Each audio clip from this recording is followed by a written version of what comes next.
Hi guys, welcome back. In today's video, I'm going to be filming a tutorial for you guys. I have my reference up on the screen so as to, bring you guys along with my process and tell you exactly what I do. I wanted to paint a very loose painterly style painting, and for that I chose to go for a color field at first. I see the two main colors in my painting are pink and green, so I quickly jot down the pinks and the greens just to lay down the foundation of my painting.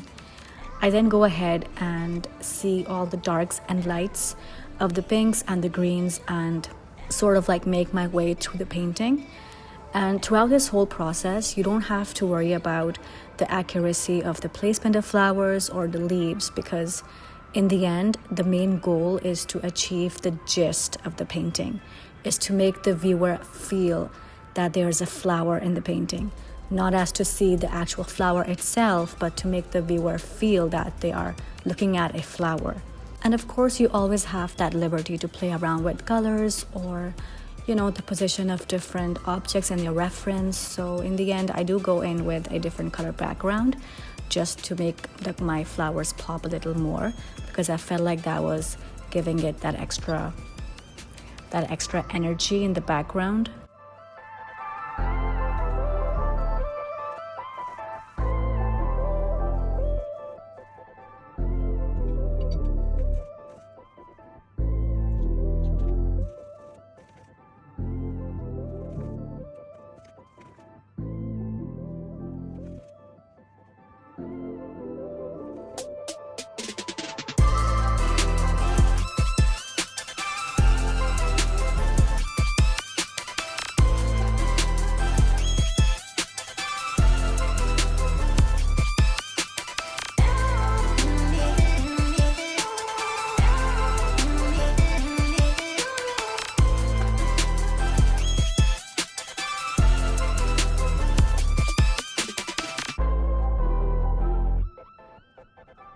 So this was today's video. I hope you enjoyed the little tutorial I gave to you guys. And yeah, I'll catch you guys in my next video. Until then, take care.